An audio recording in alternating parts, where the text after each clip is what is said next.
मंगलम भगवान वीरो मंगलम गौतमो मुनि मंगलम कुंद कुंदाद्यो जैन धर्मोस्तु मंगलम। नमो अरिहंताणम नमो सिद्धाणम नमो आयर्याणम नमो वज्रायाणम नमो लोयसौषावणम। जीवन में एक ही शास्त्र पढ़ने जैसा है और वह शास्त्र है मृत्यु का शास्त्र। दुनिया के तमाम शास्त्र पढ़ डालो, सभी धर्मों के, सभी संप्रदायों के, सभी मजहबों के, सभी पंथों के प्रतिनिधि ग्रंथों को पढ़ डालो। गीता को पढ़ लो, कुरान को पढ़ लो, पुराण को पढ़ लो, बाइबिल को पढ़ लो, गुरबाणी को पढ़ लो, जिन सूत्र को पढ़ लो, पर जीवन का सत्य समझ में आ जाए इसकी कोई गारंटी नहीं है। जीवन का यथार्थ समझ में आ जाए ऐसा कोई जरूरी नहीं है।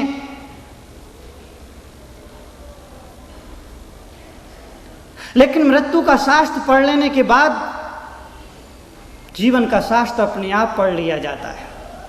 मृत्यु का स्वाध्याय जिंदगी का असली स्वाध्याय है।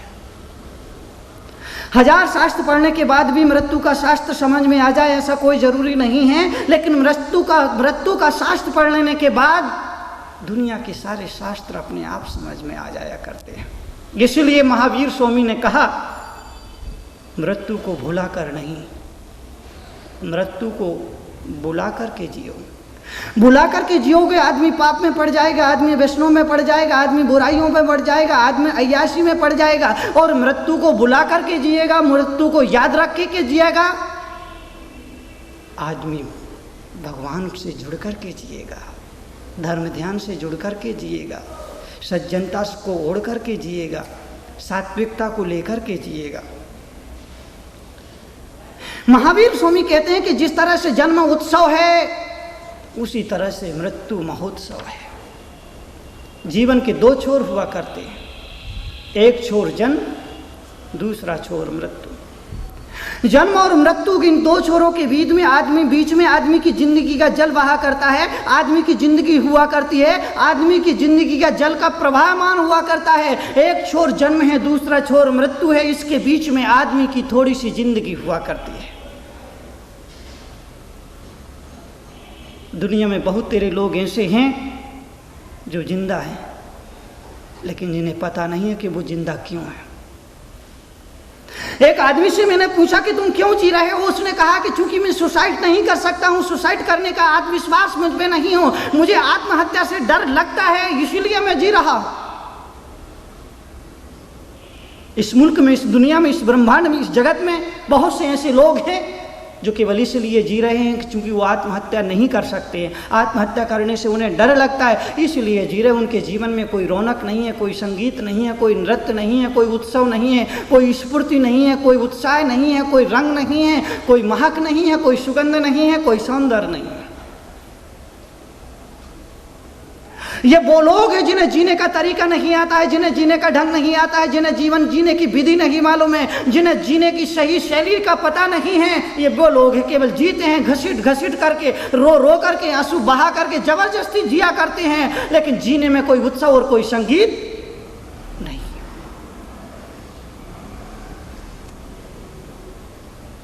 जीवन में अगर उत्सव है तो वो धर्म ध्यान की वजह से, अगर जीवन में संगीत है तो वो सत्संग की वजह से, अगर जीवन में अमृत है तो वो प्रभु की अर्चना और वंदना की वजह से हुआ करता है। जियो, 100 साल जियो, 1000 साल जियो, लेकिन मृत्यु को याद करके जियो।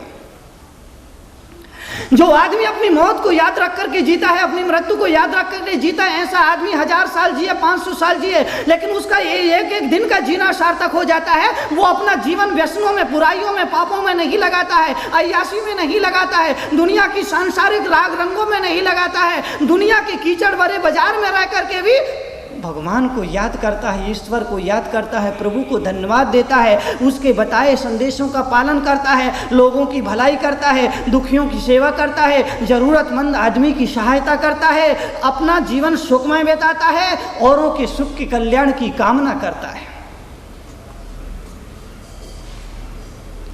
मौत से दुनिया में कोई किसी को नहीं, मौत में दुनिया में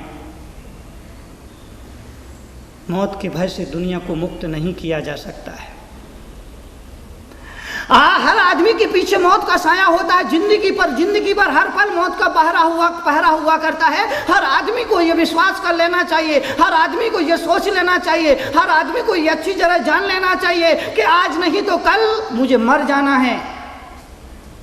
सारे संत यही कहते हैं, सारे पुराण यही कहते हैं, सारे ग्रंथ यही कहते हैं, सारे पंथ यही कहते हैं, लेकिन तुम्हारी चमड़ी बहुत मोटी है।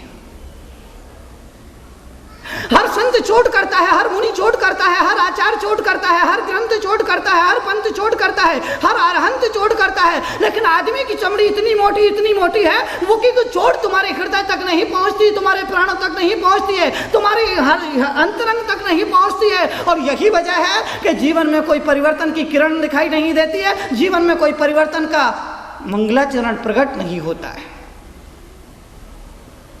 इस मुल्क का आदमी